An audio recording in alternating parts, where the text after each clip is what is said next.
TGIF, thank God it is Friday, and this is the last miniskirt devotion on Genesis 1 through 5. A miniskirt devotion that is short enough to get your attention, and I hope it will keep it too, but long enough to cover the essentials. And we are reading from the New Living Translation of the Bible today. Hear these words of Genesis 1 through 5. In the beginning, God created the heavens and the earth. Now the earth was formless and empty. Darkness was over the surface of the deep, and the Spirit of God was hovering over the waters. And God said, "Let there be light." And there was light. God saw that the light was good, and he separated the light from the darkness. God called the light day, and the darkness he called night. And there was evening, and there was morning on that very first day. God speaks, and everything changes. I don't think it's hard to see where we need God to be speaking in our world right now and where we need more light. We have just lived through 5+ months of a worldwide pandemic that is still in an upward swing. There have been protests and riots and all kinds of ugly hatred headlining our news. And I have noticed in my own little corner of the world that the initial appreciation of slowing down. Y'all remember those first 2 months when everybody was a little bit thankful to step out from life in the fast lane to slow down a little bit? Well, that initial appreciation of slowing down seems to have completely worn off. And people are back to hustling and bustling about as if nothing has ever happened. And often that hustle and bustle is happening in a very rude manner with disregard for others.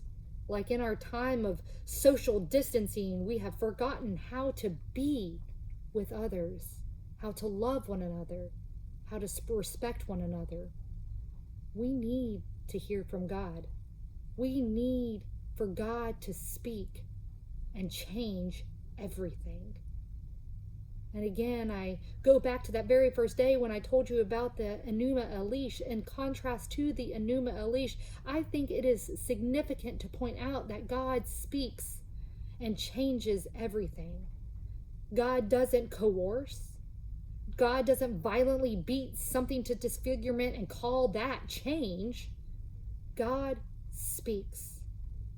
I often say to my 3 whiny little children, use your words. Use your words. Speak. Don't whine. Speak. Don't hit.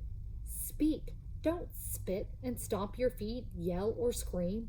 All those things happen at our house, to which I try to remain calm and patient, simply saying, use your words. Speak. Use your words. God speaks, and everything changes. Maybe as ones who have been created in our loquacious God's image, we too ought to try to use our words more. Use our words to bring more light into our already dark, dark world. Speaking can change everything. Speaking up, speaking out, speaking for, and sometimes speaking against can change things. For the better, we hope, but sometimes words can hurt and not be used for good, and so then they're used for the worse. But God chose to speak light into the darkness. And although the darkness remained, it did not overcome or overwhelm the whole world.